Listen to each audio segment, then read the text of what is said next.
Good afternoon and welcome to Blindbuilds with Blind Prime. I realize that it's been a while since I've given you an update on the Lego Ideas project. And yeah, it's been a minute. I've been suffering from Bilders Block, but it's okay. I'm back and Cream, my arm is not a pillow, but to you it is. Okay. Um anyway, so I've been building like a madman. I've gotten it back, it, it's still a little difficult. That builder's block there, but I'm building through it. I'm building through it. So we have some bottoms to talk about. Bedrock bottoms is what I call them, BBs. Now we have the middle chunks, and we have the toppers, and we have the BBs. Now the BBs are different in that they have a base plate as their bottom piece, and this just helps out and allows for easier sliding. Pardon me. Ah, morning breakfast. Uh, Anyway, these will be the base of your cave project, the combinable cave project, because I can't call it the modular cave system anymore. Lego said no on modular. So combinable, rearrangeable cave system. Yeah, CRCS. Sirs? Yeah, the Sirs system. Oh, that's fun. Anyway, so I've gone about building a bottom section for this. And Cream, I need my arm. You got to get your head off of my arm. You silly cat. Put your head on this thing. Anyway, we're going to set the half-built one over here. I'll explain that one in a second. Just set it on top of the pile of Legos. All right, so here, I decided I'd take to make a bottom piece. I figured I got all these water effects going on. Why not make a little underwater river or underground river?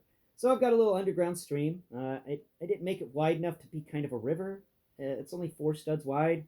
It's a nice little underground creek, and I did that because I had this really fun bridge that I built for a previous project that got disassembled, but the bridge was still there, and I liked the bridge. I thought it was a fun bridge build.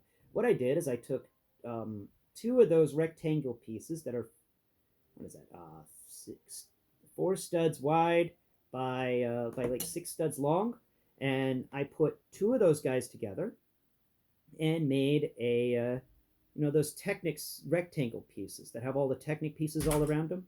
So I put those 2 together with some pins, and then I put some plates on, put some railing on top of them, and then put some plates on top of that railing to give this impression of a really nice railed bridge.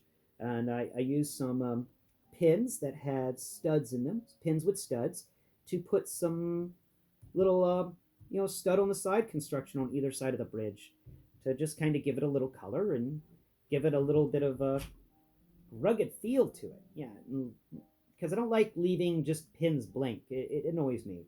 And though I do have to leave some pins blank for what we did with this project, because this is the first time we've changed it up in a major way for a little bit. I mean, in addition to making them 16 studs tall, we're now making them in a new way at the corners.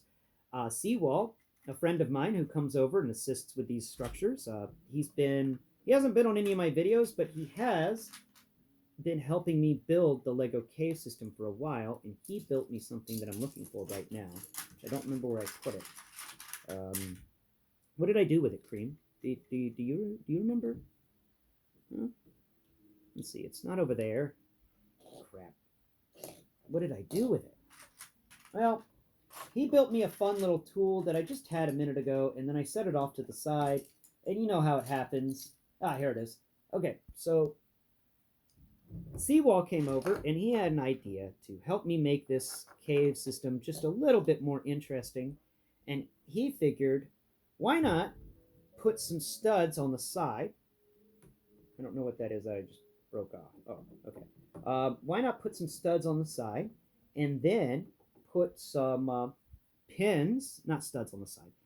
Man, let me get my mind straight real quick. Okay, why not put some Technic pins on the side, and then put pins with studs in those Technic pin holes, the Technic breaks. And if you do that, you can come over with this 16 by 16 piece and put it in there like it's a like it's a cliff face. And I like that. I like that idea. Having a nice cliff face sounds really cool, and it's not too difficult to do it. We just got to remember, you go plate, plate, Technic, plate, and that's how you ensure that you've lined it up. Because for some reason the math is just weird whenever it comes to those things, and how the studs get stacked. My mind is frazzling. This is like my fourth take for the day, so we're gonna finish it up. Anyway, the idea is so that you can actually put some cliff faces in front of these. If you wanted to, tidy up the cave, you can take the cliff faces off to show the insides, or you can put them on and kind of have it in the corner, or put some rock climbers coming up the side of this cliff. You can do a lot with this stuff, and it's my hope that this system works out pretty well. Seawall came through and built this nice little tool for me to assist me in making sure that all the Technic pins are lined up appropriately. He went about lining all these up on this little instructional piece I have, and then I just take this piece and I line it up next to him, and then I make sure that the studs are aligned. And when studs are aligned, we're all happy, right? Yeah, we're all happy when studs are things are aligned. There it is. Wait, is that not aligned? Did I screw up? Ooh, I think I screwed it. Oh, wait, no. And it's right, it's the stupid baseplate thing. It's going to be messing it up just slightly. Anyway, so that's a tool that Seawall built for me. Seawall is the individual who's a civil engineer who's been helping me build these Lego modular cave systems since the very beginning, and that brings me up to another point. We got to get rid of the word modular. Just recently found out that Lego has changed their ideas platform. They don't want modular anymore. They don't want modular at all. They want new and interesting things. I'm like, okay, well, the cave system is new and interesting. It is an interesting cave system, I think, and I hope that other people think the same as me. So that means that we got to change its name just a bit. So we also have to change its aspects slightly. One, it's definitely different than a modular because it's got these pins on the side that will allow for the placement of the cliff faces, which is just what they're going to be called, cliff faces. It also needs to change in one important aspect. Down here at the bottom, all Lego modulars have Technic pins. So, Technic bricks with the pinholes. So I have these down here, 1x4 Technic brick with pinholes and 1x4 Technic brick with pinholes. Those will have to get removed. I am going to change them out for 1x2 Technic axle bricks. So a 1x2 modified brick with an axle port in it instead of a pinhole. The axles I prefer because, one, they hold things together, but two, they're easier to pull apart. When you pull axles apart, you get a nice smooth transition. It's a very smooth pull. When you pull pins apart, you get that jerk that happens as the pin disengages. And it happens every time. No matter how hard you try to stop the jerk, it will still jerk. And if you have like a fun little had to remember them, stalagmite and stalactite patterns, they could be fragile. And fragile stalagmites and stalactites are going to break whenever your entire cave shakes when you're pulling it apart. So I will change it to axles, and that will be a smooth pull. That will also not be a modular structure because they won't be connected together with pins. They'll be connected together with axle pins, which are just the size of pins, but they're just axles. And it's also my hope and also my understanding that any good Lego builder out there will see these axles and go, oh, hey, if I want to connect this to my modular structure, all I have to do is get an axle pin and put the axle side of the pin in the axle slot, and then I can connect it to the mills that I've already built previously, because this has all been designed with the modular integrated landscaping system involved, because I want this to be added to your mills, your mills landscapes, your anything mills that you have in your collection. I want this to just be able to plug in. No extra work necessary. You get this guy, you can plug it right into your mills. But there will be a catch, and that catch is you'll need an axle pin. You can't just use a double pin for these structures. And it's my hope that changing the name to combination cave system, or yeah, because it's modular cave system, so it's just going to be a combinable cave system or rearrangeable cave system. Changing the name to something like that, and also changing how the pins work and changing them to axles. I hope that that's enough of a change and enough of a deviation. In addition to this not being an actual building, well, except for the log cabin, which isn't close enough to any of the edges to be considered part, something modular. It is my hope that Lego doesn't consider this thing to be associated with modular at all whenever the Ideas project goes in, and I hope I don't get disqualified for that. And the other problem of getting disqualified from it is that you can't even utilize that set for like 3 years or something if it doesn't get accepted. We read the bylaws for the Lego Ideas at one point. So that's all. That's all the changes that I have to do to make this work with the new updates that Lego has made to the rules, and I intend to follow those rules specifically and logically, which means no Technic pins to connect the pieces together. They have to be using axles, because that's something that modular buildings do not use. They do not use the axle pin connectors, which actually upsets me, because I prefer axle pin connectors over pin connections. Pin connections are sturdy, but they always shake, and every single time I rearrange my Lego city, I end up making a bunch of minifigures fall, because I'm just like, yank, and then clunk, clunk, clunk, clunk. It's like a bunch of minifigures just fall over. And then I have to fiddle around and feel everywhere to find all those minifigures and put them back, and it's just not fun for me.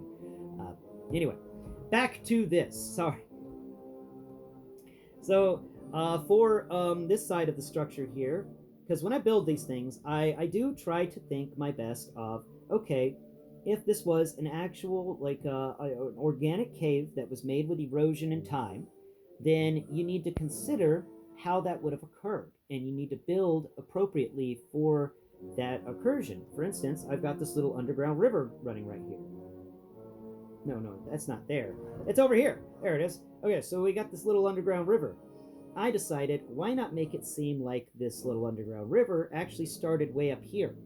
And so, yeah, no, I started with in my head, an idea of this underground river being up here where I put this wider spot. Like, this used to be the riverbed up here, and that's why this spot is wider on each side, and why it, like, cinches up towards the top, because there wasn't much water up here for erosion. The water's down here for erosion. But you can see where it started with how this area up here at the top is so small. It was just a little stream once, long time ago, and then as it grew, it expanded. And then, whenever it came across some very, very soft stone below it, it just started cutting that stone down, and it started cutting it faster and faster. And there's places where it cut deeper into the side of the stone than others.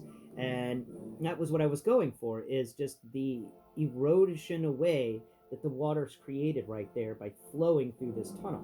And then on the other side, I tried to accomplish the same task, but here, this is more on the this is more of a floodplain area. Like, many times this thing is flooded, though on one side, the rocks that surround the river are very sturdy and strong, and do not erode away very quickly. On the other side, where this bridge is built, I decided, why not just have an area that is filled with a bunch of rocks that did erode away quickly, but only at times where there was flood. So there's a regular stream bed going down here, but whenever it floods, all of this around erodes away. So I designed it with the idea of it moving back away from the riverbed to emphasize how the erosions occurred, how this can become a huge roaring river in times of flooding, and how this bridge is barely above the water line of this river. And you can tell the water line because it's sort of kind of built in with that edge on each side where it's been cutting away. And one day this bridge will actually fall into this river because of the fact that the erosion is cutting away the underside of the bridge where it's actually connected to the rocks. And I wanted to emphasize that. Like, this bridge has still got years left in it, but every time it floods, more of that foundation for the bridge is being taken away by the water. And I wanted to try and get that in this. I wanted to showcase that in the history of the water that's moved through this. I wanted it to be, something that you can think in 4 dimensions, and you can picture how it looked in the past. Over here on this side, I decided, well, why not have, since there's a bridge here, it means that people have walked through. So what if people made a little hallway here, and then some earthquake happened, or maybe it was one of those big floods where it knocked off a lot of this area here, and it fell, and then the floodwaters carried it away. There's still some rocks and stuff. I put a couple of slanty bricks and things down to symbolize eroded away ancient rockfall, but for the most part, it's a big empty area because the water just takes everything away whenever it floods. Um, on the other side, I've done something very similar, but with this is more on this is the smaller entrance. I wanted it to seem more like something that just naturally occurred. Maybe this is a crease in the rock or something, so there's not as much rubble here. There's actually some plants growing on the sides where it's really moist. But here is a crease in the rock, like what if there was an earthquake and this area just kind of cracked and shifted apart slightly. And that's what I was trying to symbolize here with how I did these angles. I did some nice little slopes that kind of seem like they belong to the other side, as if a giant came through and put their fingers in here and pulled these two parts apart slightly. That's what I was trying to get at with that motion with the rocks built there. And then there's the nice bridge, which I really enjoyed making. I made it for another project, and I didn't want to get rid of the bridge because I liked the bridge so much. So I partly built this entire thing around the bridge. Like I grabbed up the bridge and said, I'm making you a home. And then I built this with the bridge in mind. But the bridge meant that I had to have some fun water effects or some fun effects happening below it. And that's why I built all the erosion and stuff. And there's even a waterfall over here in the corner. I don't know if you can see that waterfall from your camera angle, but there is a waterfall in that corner, and it's got a bunch of rubble on top of it, eroded away stuff, but it's a stream, an underground stream that pops out right at that little top of the waterfall. So it's underneath all this rubble, like it's a little river that runs underneath all this, a tinier river that one day will erode everything away here and just merge with the little underground stream beside it. Anyway, that is the build I've got so far. There's not really much of a second level on this one. I was really mainly trying to symbolize a lot of eroded away rock and also symbolize a big open area so that if you had, say, Mushroom Kid here on the bridge, he can look around. There's also a little mushroom on the bridge. So Mushroom Kid can enjoy the bridge, and the bridge can actually give you a nice view of the area around. I do wish I had figured out a way to make it more of a bigger area so that when it's connected to other pieces, if you're standing on the bridge, you can actually see through this wall and see to other things. But I wanted to ensure that this is sturdy because this is a bottom. It's a bedrock bottom, which means that I have to ensure this piece can handle the weight of multiple pieces being stacked on top. And to symbolize that, we can finally do it. And here's a nice one right here. Come here. We can finally make a full tower, and the modular cave system will have 4 of these all connected together, which I have to call it the combination cave system because of Lego's rules. But maybe they'll slide with me calling it modular cave system. But there's a nice little example of what you could get when you combine everything together. I don't even know if the camera can see all that. Ow! I slapped myself in the head. Let's actually just change that up real quick. I don't know if you can see all this, so pardon moi as we pick you up and we rotate you sideways. There we go. And now we're going to pop you back. Pop it back, pop it back, popped it back. Now we're going to transform it over to vertical side. There we go. Look at that. We've transferred to vertical so you can get a good idea of what this will look like when it's all stacked upon each other. Honestly, this is a lot taller than I thought it would be. Wow. I'm happy with what I've been doing here. And I'm happy with how it's turning out because it does. I mean, this is the troll cave. So there's actually a hole in the bottom of it that'll allow something to fall in. And let's see, can we do that with somebody? Do we have anybody to do that with? Where's Angler? Angler, you were around here somewhere. Here's Angler. No, you're an Iron Man. Oh, you're War Machine. I don't want to use you. I don't want to use that guy either. I just want to use a plain Iron Man. Don't I have a plain Iron Man somewhere? Ah, here we go. Angler. Found Angler. Now, Angler can come in. Let's see.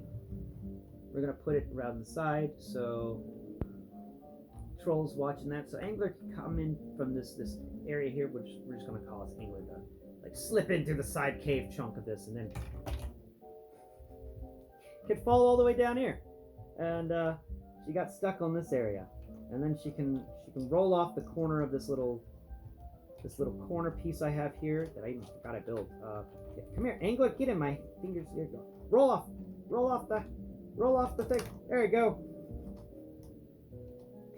That's a big fall. But that's the cave chunk so far. That's the mill's cave structure so far. This is kind of the height it will be whenever you complete it and build it all up. And yeah, I'm enjoying making them. This new section is complete except for the axle change, and this new section I'm building right here is just in the very beginning stages of being built for the other bedrock bottom piece, and it will combine together to form a very nice little bottom of the cave. I think it will look very, very nice, and yeah, like Borat. Very nice, very nice.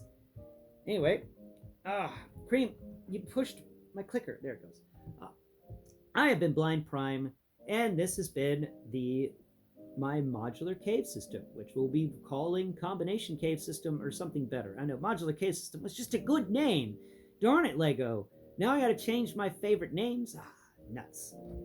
I hope you've enjoyed today's show. I hope you enjoyed looking at what I've been building. Sorry I've been suffering from, Bilders Block, but I'm back. I've been building pretty well.